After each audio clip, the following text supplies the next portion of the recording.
Good evening, visitors. Welcome to the Australian War Memorial's Last Post ceremony.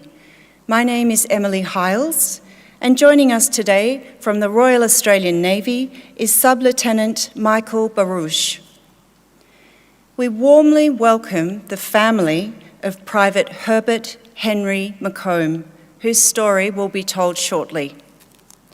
We welcome the delegation of graduates of the Defence Learning Branch, Department of Defence. And we welcome the veterans who have served, those that are still serving, and the families that love and support them. The live stream of this ceremony is made possible by the Returned and Services League of Australia and the RSL and Services Clubs Association. We welcome members who are watching the broadcast of this ceremony across Australia.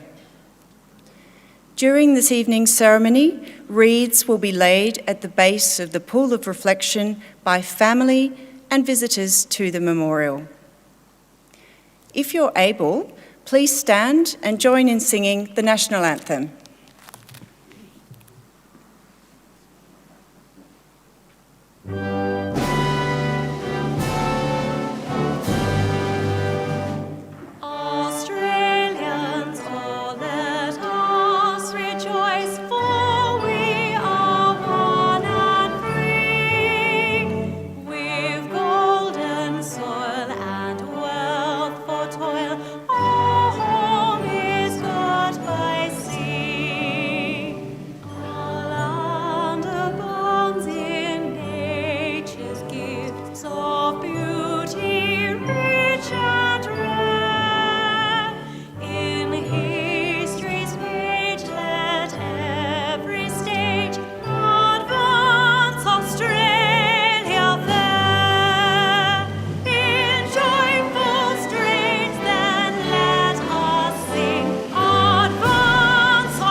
Please be seated if able.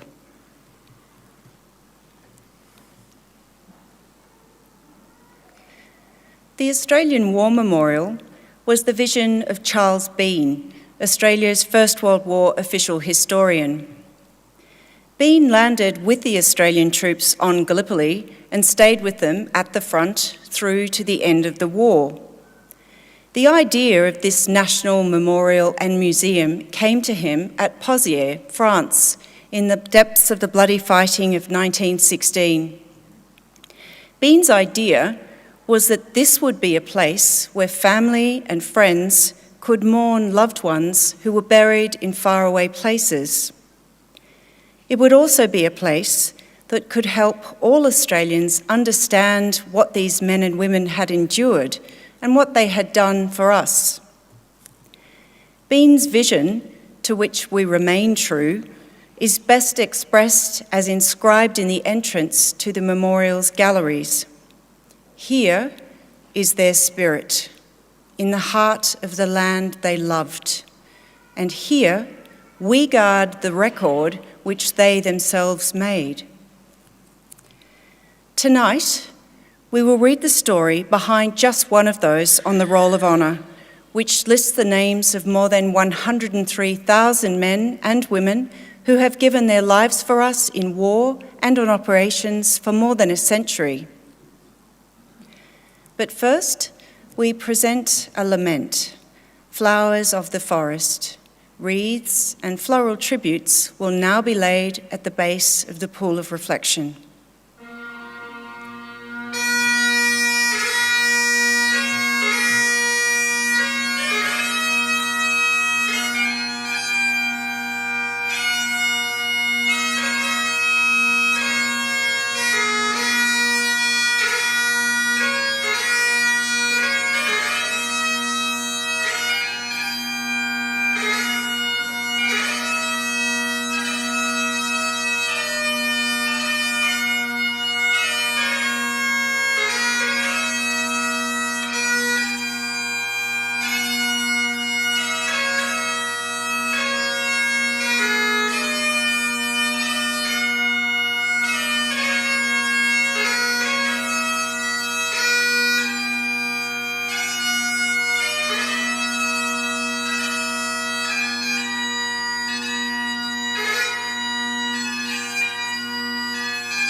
Today, we remember and pay tribute to Private Herbert Henry McComb. Herbert McComb was born on the 13th of October, 1892, in the Melbourne suburb of Prahran. Known as Bert, he was one of 6 children born to Henry and Alice McComb. Bert received his education at Frankston Primary School before going on to study engineering. He was employed in his profession when the First World War broke out in 1914. Bert McComb enlisted in the Australian Imperial Force on the 28th of February 1916. Assigned to C Company of the 37th Battalion, he began a short period in training in Australia. Before departing for the front, Bert became engaged to his sweetheart, Ada Cunningham. In early June, Private McComb embarked for active service, sailing from Melbourne on the troop ship Persic. On the 25th of June 1916, McComb disembarked in Plymouth, England. He completed further training there alongside other new recruits before making his way to the Western Front in late November. Within a week, McComb and his comrades were occupying the trenches as a bitterly cold winter began to set in. Another soldier, Private George Platts, described the freezing conditions they endured at the front. He said, "Everything is frozen and the water holes have 16 inches of solid ice on them. In fact, everything you pick up is frozen. When a man gets up in the morning, he finds his towel and boots just like the boards, and even the water you get in your tin overnight is just a solid block in the morning. It is almost enough to make a man cry when his feet and hands are so cold." The 37th Battalion saw out the remainder of the year in freezing conditions, undertaking routine duty in the lines and training in the rear areas. McComb and his comrades were heavily involved in raids on the enemy's trenches, including one on Christmas Day, which resulted in 6 casualties. On the 28th of January, McComb's unit was involved in a night raid. They advanced on the enemy trenches at 6 p.m, coming under heavy barrage from the German lines. When their own artillery began firing, McComb and his comrades were able to advance towards their objectives, but encountered significant resistance from enemy machine guns, resulting in several casualties. Other men from the 37th were able to infiltrate the enemy's front line, where they captured 1 prisoner and destroyed a number of dugouts. When the enemy counterattacked, however, a ceasefire was ordered and McComb and his comrades withdrew. After the raid, the 37th Battalion continued to man its section of trenches, coming under regular bombardment from the enemy. The men spent a brief period in bullets behind the lines in early February, before returning to the front where they relieved the 39th Battalion in the trenches. McComb and his comrades were undertaking their regular duties in the front lines on the 17th of February, when the enemy began shelling and firing on their position. McComb was badly wounded, sustaining a bullet wound through his forehead. He was evacuated to a nearby casualty clearing station for urgent treatment, but his condition continued to deteriorate and he died on the 23rd of February 1917. Initially buried near the casualties clearing station, today his remains lie at Trost-Abrès Cemetery in France.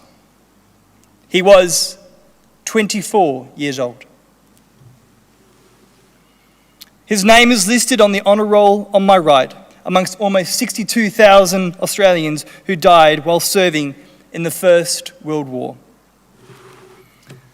A photograph of Private McComb is alongside his fiancée Ada Cunningham is displayed today at the Pool of Reflection. This is but one of many stories of service and sacrifice told here at the Australian War Memorial. We now remember Private Herbert Henry McComb, who gave his life for us, for our freedoms, and in the hope of a better world.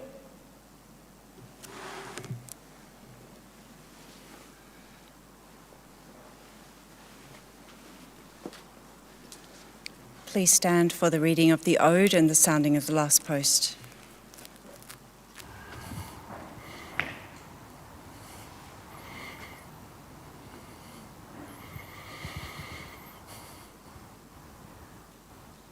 They shall grow not old, as we that are left grow old. Age shall not weary them, nor the years condemn. At the going down of the sun, and in the morning, we will remember them. We will remember them.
Lest we forget. Lest we forget.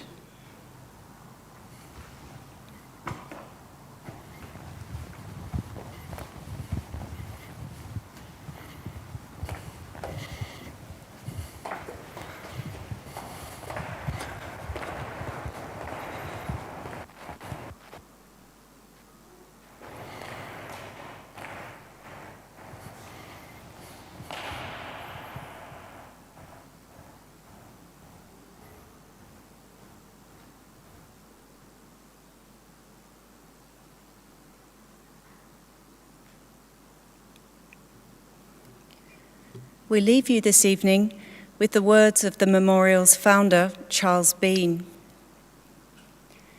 Many a man lying out there at Pozières or in the low scrub at Gallipoli, with his poor, tired senses barely working through the fever of his brain, has thought in his last moments, well, it's over. But in Australia, they will be proud of this. Ladies and gentlemen, that concludes the last post ceremony. On behalf of our director, staff and volunteers, thank you for visiting the Australian War Memorial today and for your continued support of the Memorial's development project. We wish you all a very pleasant evening.